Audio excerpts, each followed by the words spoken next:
If you watch the Food Network or read a high-end cookbook, they'll tell you that jambalaya is a proud French and Spanish masterpiece, a rustic European invention born out of Louisiana swamps. That is a plantation lie.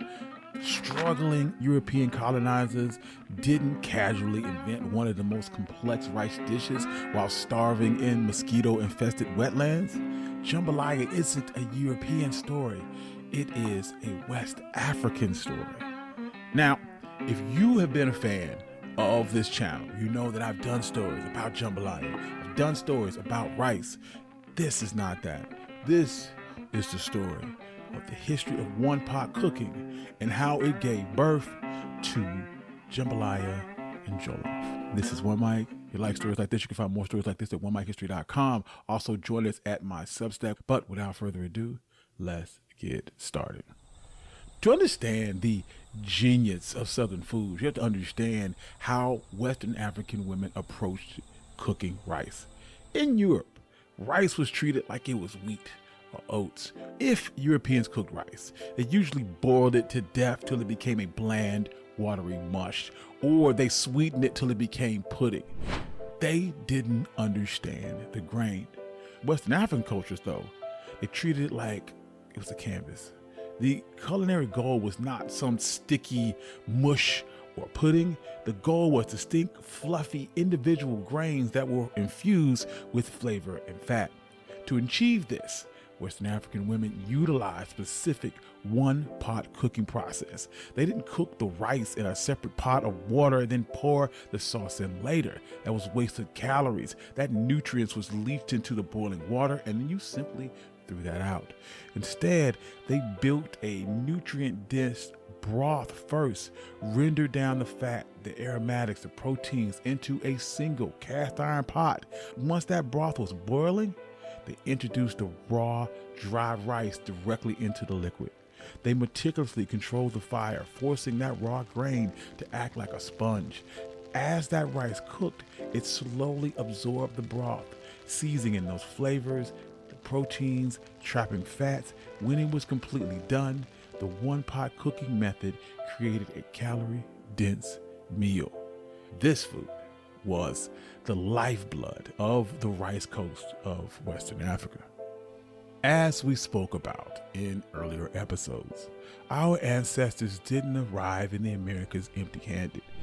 When European colonizers realized that the flooded South Carolina low country was agriculturally useless to European crops, but perfect for growing rice, they had a problem. They did not know what the hell they were doing. So they specifically targeted enslaved people from the rice coast of Western Africa. They weren't just stealing labor, they were executing one of the largest intellectual heists in human history. When our ancestors were forced into the holds of ships, they arrived with centuries of specific knowledge about rice. The colonizers needed men to build complex tidal irrigation systems in the fields, but they also needed women for plantation kitchens. Why? Because Western African women held the knowledge of how to process, mill, and cook the specific grain. You cannot throw raw rice into a pot of water and hope for the best. Without Black women who possessed that ancestral knowledge of how to handle the harvest, the European colonizers would have starved. When our ancestors were stolen and brought to the Americas, they stepped into a completely different economic reality. Slavery demanded maximum extraction for minimal effort. Rations were unpredictable and nutritionally broke. Often they were just given a meager handout of raw cornmeal and cheap, discarded pork scraps. The captors provided these raw rations because they were the absolute cheapest method to keep their workforce moving. Every dollar was saved on food was a dollar added to the plantation ledger. For an enslaved person, burning thousands of calories, clearing a swamp, or cutting sugarcane in the Louisiana heat, this calorie deficit was a biological dead end. Captors didn't care. They prioritized their ledgers over human life. They would simply work you to death and then replace you with another one. But for enslaved women who were handed these meager rations, they didn't just accept defeat, they saw an opportunity. They knew they could keep their families alive and how to do it.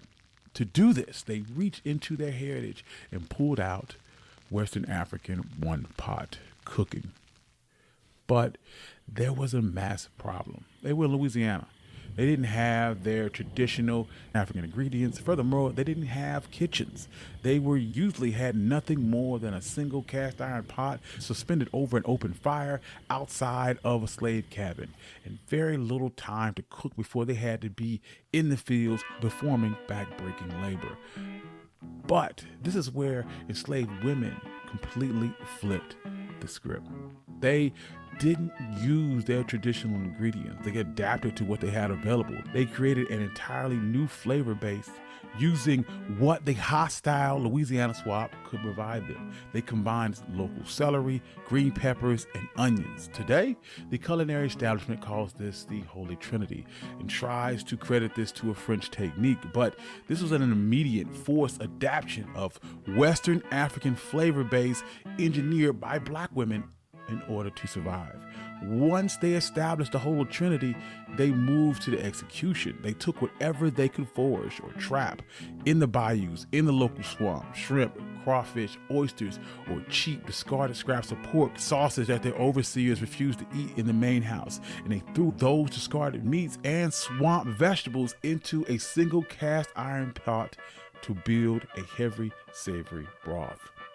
Then they connected that African blueprint directly to the American South.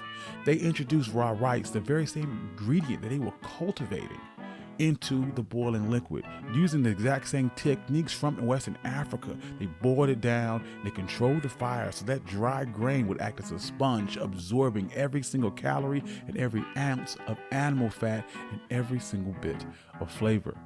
They weren't trying to invent some classic Creole delicacy for a high society dinner. They were trying not to starve. They were taking the absolute bottom of the barrel scraps and leveraging their Western African ancestry to engineer a high calorie, high protein fuel that their family needed to survive.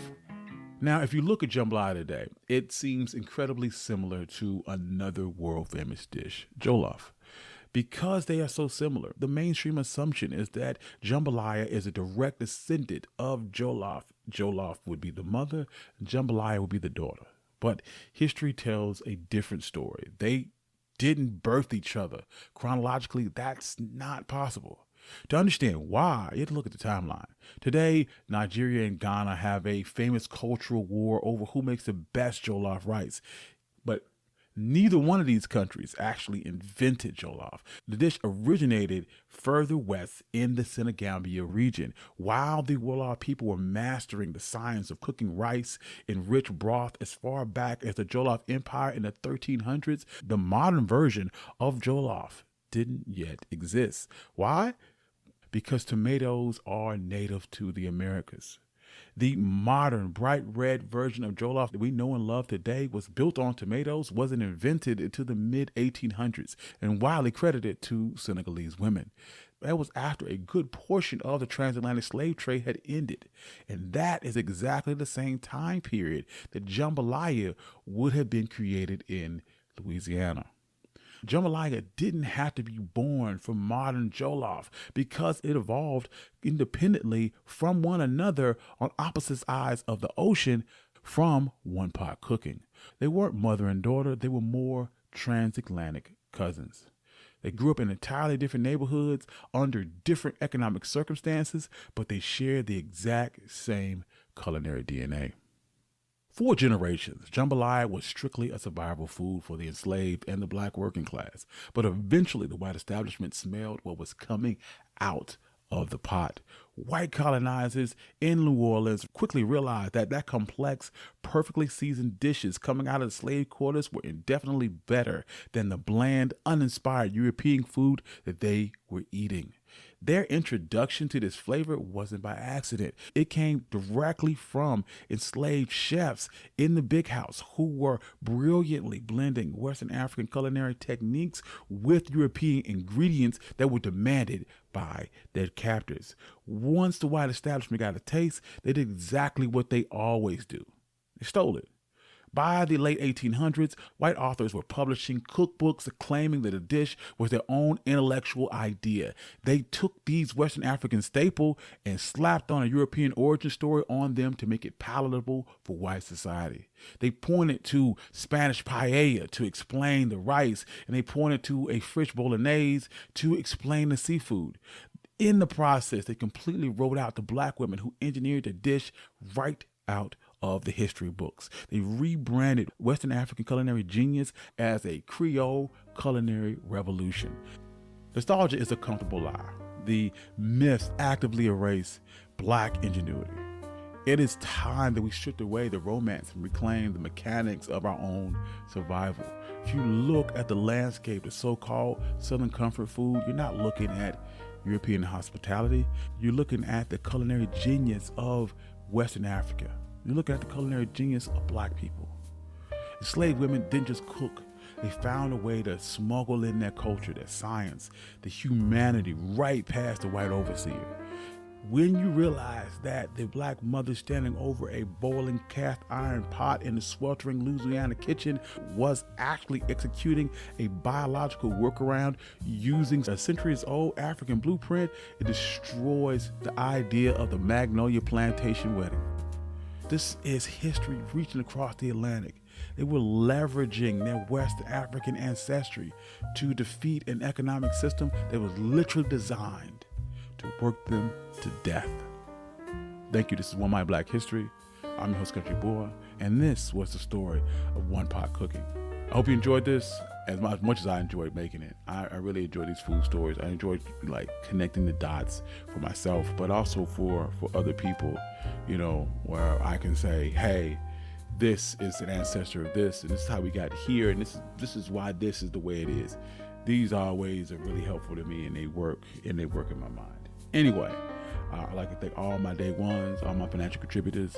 You guys are amazing. You allow me to be able to do these deep dives, do the research, do the work that I do. You make sure that I don't have to sell my mama's couch to keep this going. And I love you all. Thank you. Peace.